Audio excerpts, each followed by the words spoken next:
Okay, folks, this video is not really going to be about plants, although they will be providing the background while I shoot my mouth off. This is actually going to be aquarium related. This is something I've wanted to get out to a larger audience for a very, very long time. And it has to do with the whole notion of adding biological supplements or bacterial supplements to aquariums to supposedly aid in the performance of the biological filtration that's going on in the system that it's being added to at that time. And I get a feeling, both because of that industry, or that part of the industry, and it's a product-driven industry, hobby.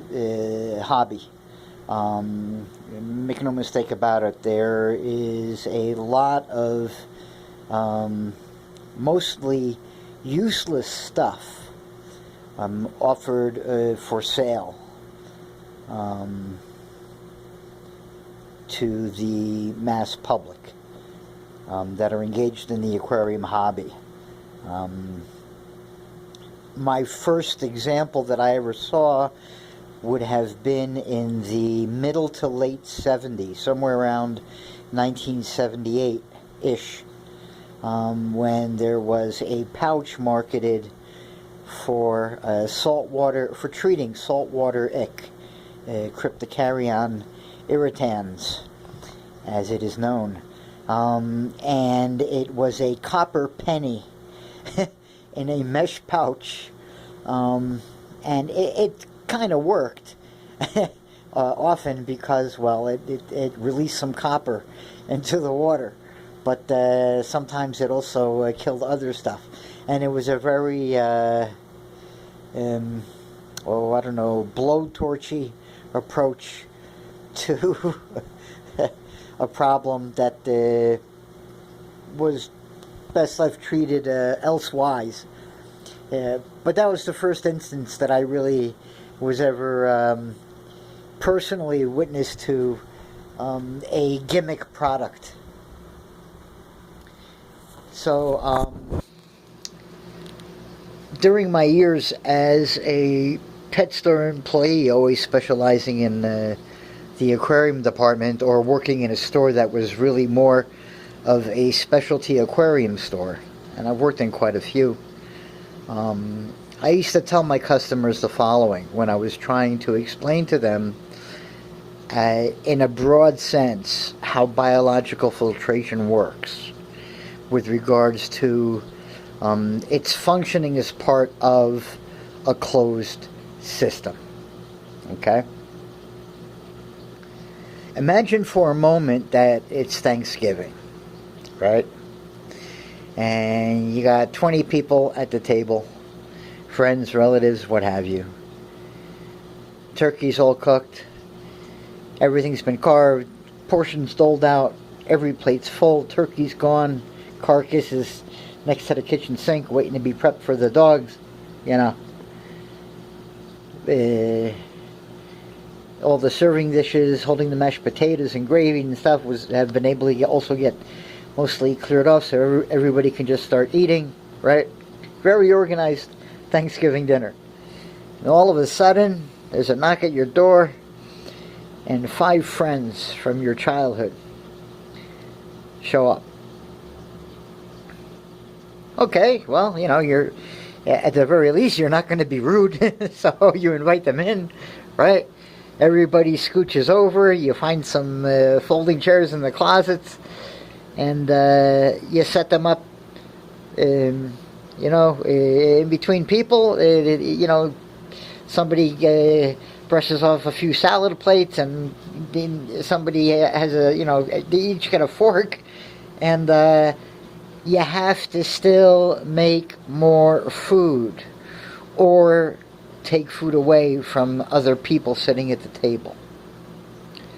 Okay? Now, in that story, in that analogy, the people sitting at the table and your friends who arrive at the table, everyone sitting there are the bacteria. The chairs, the table, that's the substrate, the surface area that the bacteria live on. And the turkey and everything else, the food is, well, the food. Your fish poop, your waste, your uneaten food, and your eaten food, which then turns into biomass. But essentially all of the organic fuel that is getting continually pumped into your system. Okay? Now, you can invite all the guests you want to the Thanksgiving table. But number one, you really do have to make more food to accommodate them.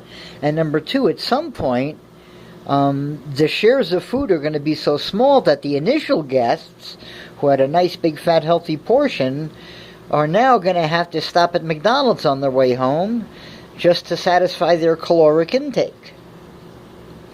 So when you add a bottle of bacteria to an aquarium,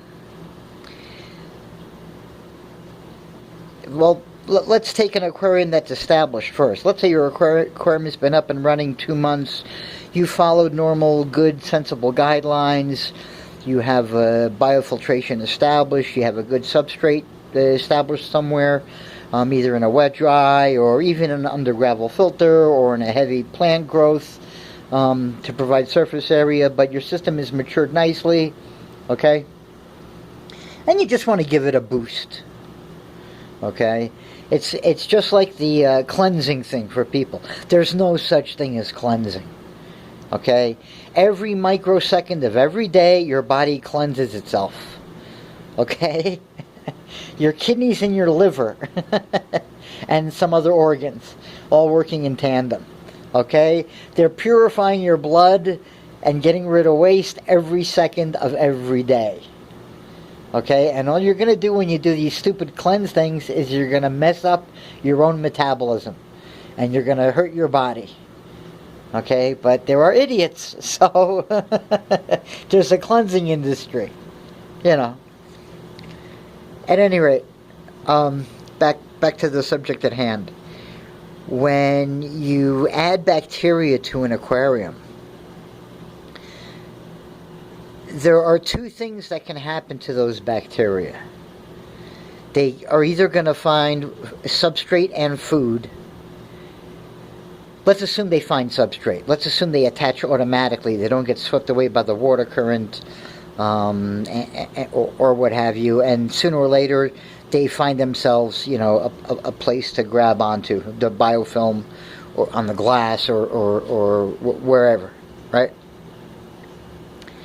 If they don't get food, they're going to die. And if they start to compete with the other bacteria for food, okay, then they're all going to slow down. Okay?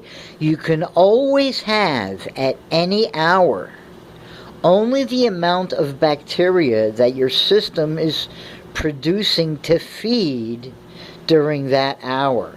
If your system every hour makes enough food to feed 50 bacteria, okay, and you add 50 more, and your system only continues to make enough food to feed 50 bacteria, that 50 bacteria you just added, or 50 random bacteria, okay, are going to die. And you're back to the status quo. So you didn't really achieve anything by adding the bacteria. Now, in a new aquarium that's not fully established, it may help you cheat a little bit.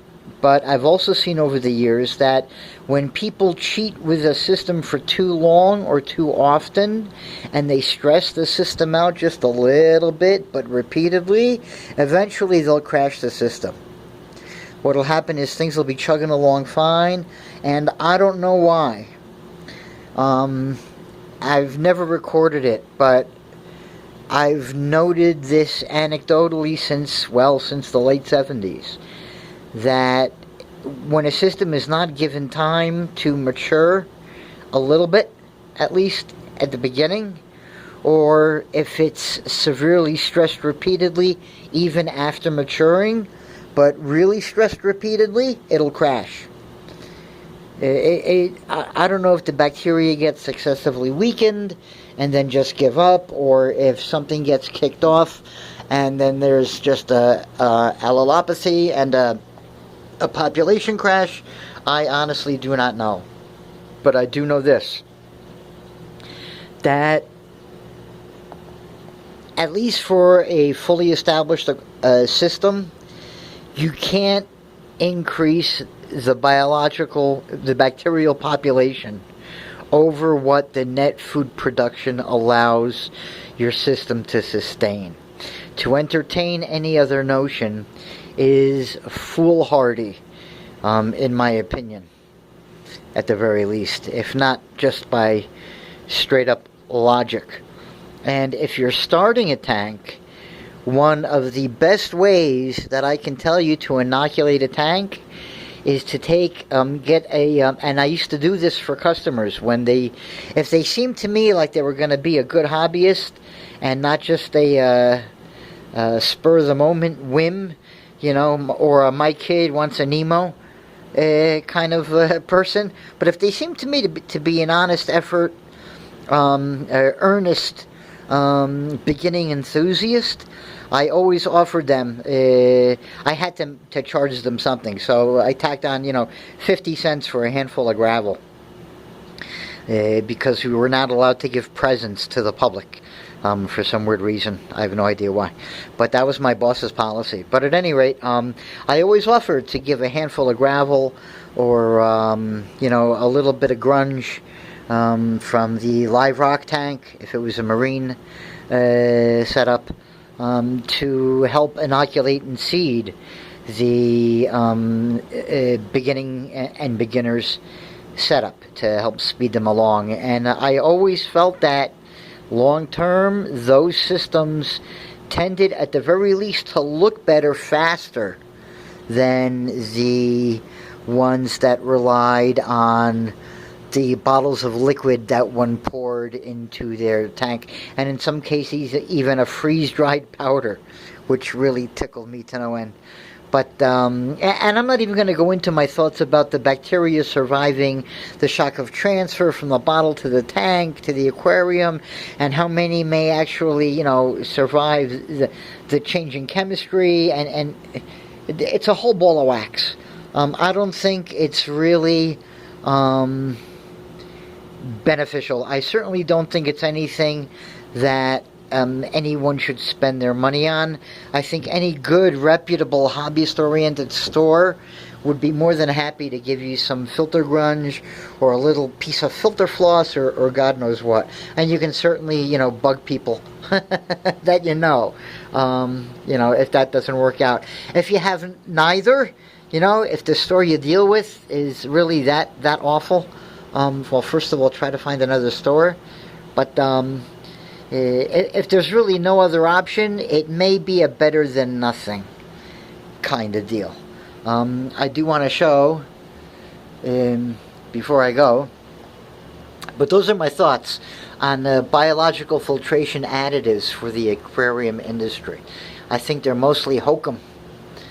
There are better ways to do things, folks, much better ways. There is the new leaf on the pink princess, new leaf on the golden crocodile,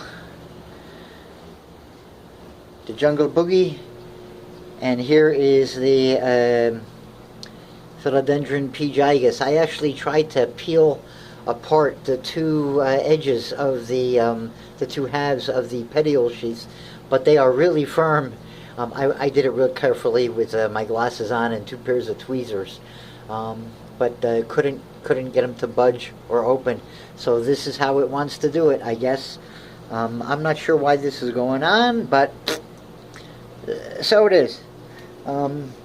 I shall be giving more aquarium philosophy as time goes on, and time is up for now.